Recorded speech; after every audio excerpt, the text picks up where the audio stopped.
The purpose of creating this video is to let you know that central banks of different countries, Central Bank of Nigeria, Ghana, Burkina Faso, Rwanda, all of these things, all countries, central banks are not really there to protect public interests.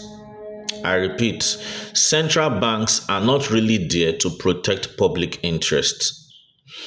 If you go to the history of how the first central bank was created in the United States of America, it was created when businesses, large corporations went into financial distress, and even banks could no longer carry the pressure, financial pressure of the system when a lot of things went wrong. And a group of people, of which JP Morgan is amongst them, went to an island and created an idea which they came to sell to the public as Bank of the People, known as Federal Reserve Bank, also known as Central Bank.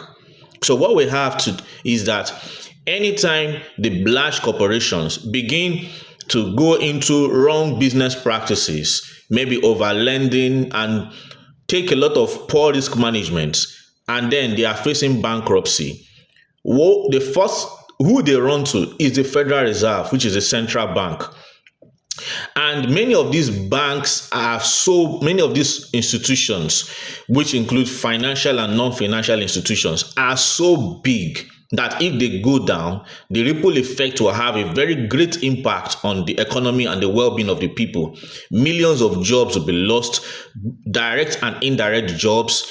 And you know one thing, once millions of people lose their jobs, lose their food on their table, it could lead to riots on the streets, and it could lead to regime change or political change, because the people may not want to vote for that system that led to that thing happening. So the politicians and the corporate elite came up with a system known as Federal Reserve System, also known as Central Bank. So when large financial institutions or corporate organizations fall into that problem or mess, what the central bank simply do is to bail them out. Let's say you are into a debt of $400 billion. Central bank pays that money into your account as a loan for you to pay certain interest. And where the central bank get the money, they just manufacture the money from the thin air. In most cases, like in that of America, where each system actually started. And when they manufacture the money from thin air and they send to the corporate institutions, they start looking for ways on how they can they pass that cost down to the public, because I don't want to go into the details. That money is being passed down to the government, to the people, through what is known as social costs. That is why we have the price of groceries increasing consistently in America. The prices of goods and services are increasing. It's because the corporate institutions are being bailed out, are being shoved by the government. They are being protected by the government. Any mess, financial mess, just look at this 2008 global economic crisis.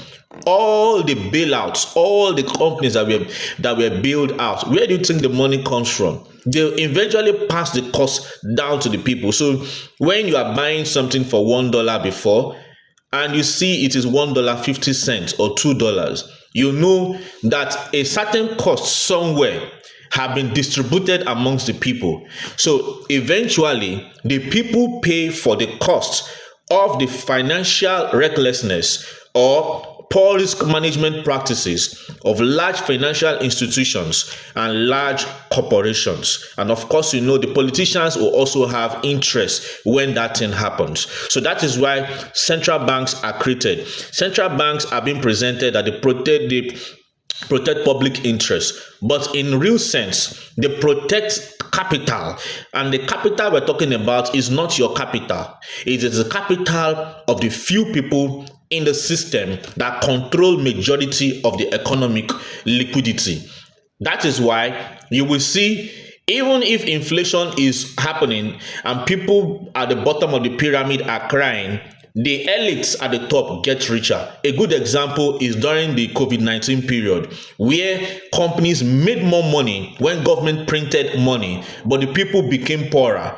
And why we now begin to have a situation whereby one person is now hitting a net worth of 200-400 billion dollars.